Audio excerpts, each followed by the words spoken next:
Okay, this lesson is going over chapter 11, section 1 in your book, talking about the goodness of fit test for chi-squared distributions. We're going to be focusing on the ones that have equal frequency as the null hypothesis today. There are two types of goodness of fit tests. Like I said, we're going to be focusing on the test where we have equal frequency among categories.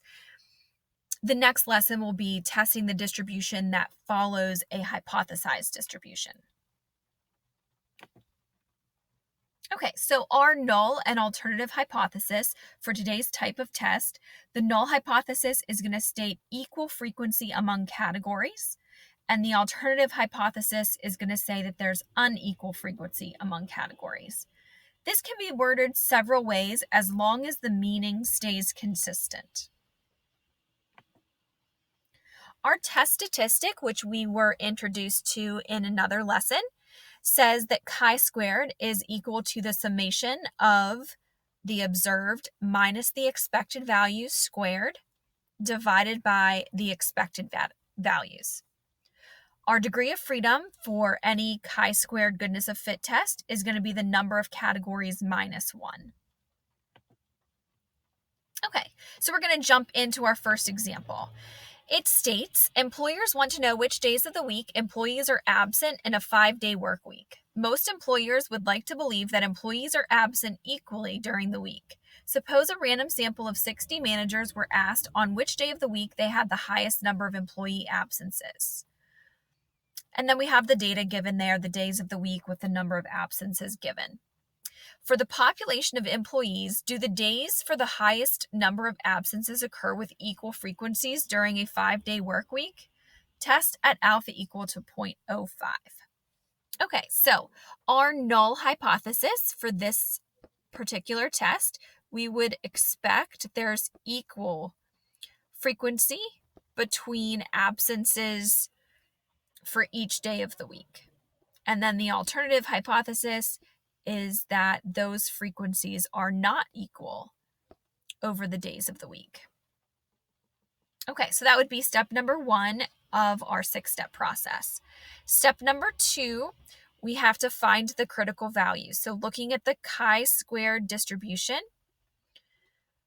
we test a right tail for these because we're expecting that if there is truly unequal frequency, the difference between the observed and the expected values would be high. And that's what that right-tailed test would show. This would show that there is a large difference between what we observe and what we actually expect. We're going to put the alpha level of 0.05 there.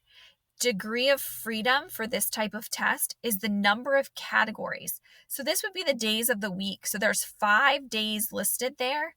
So 5 minus 1 would give us 4 degrees of freedom. All right, I'm going to go ahead and look at the chi-squared chart for this. Under 4 degrees of freedom with an alpha level of 0.05, I see 9.488. Okay, so 9.488 is that critical value of where the shading, the critical region, would start. All right, I'm going to go ahead and erase that, guys, so I have some more room to write the next couple steps. Okay, so step number 3, we calculate the test statistic. So that's using that formula O minus E quantity squared over E. So in the prompt, guys, these are the observed values. This is what they actually got when they did their sample. We have to figure out, well, what would we expect if the null hypothesis is true? So I would expect that each day of the week would be equal among all days. So the number in each one of those would be the same.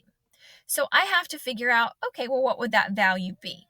So over in the calculator, let's add up our observed frequencies and then divide by 5 to figure out how many each one should be.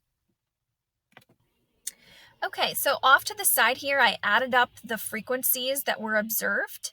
I got a total of 60. Dividing that by the 5 days of the week, that tells me that each one of those, if they were equal, would be 12. So that's going to be my expected value for each category. We're going to have 12 for each one. Okay, so doing that first category for Monday, our observed was 15 minus the expected of 12. We're going to square that difference and divide by the expected, which is again 12. I would then add that on to Tuesdays. So Tuesday is 12 minus 12, quantity squared, over 12, plus. I would add that on to Wednesdays, Thursdays. The last one I'm going to do is Friday. So I would take 15 minus 12, quantity squared, over 12. So if I do that for each one of those categories, each one of those 5 days of the week, and then add up those results, that is going to get me the chi-squared test statistic. We're actually going to do this in the calculator, guys. So I'm going to go to Stat and Edit. I'm going to enter my observed values in list 1 and my expected values in list 2. Okay, I went ahead and entered all my observed values in list 1, and 12 was my expected value, so I listed that in each one of the 5 cells for list 2. Okay, we're going to go to Stat, over to Tests, and we are going to pick the chi-squared test statistic.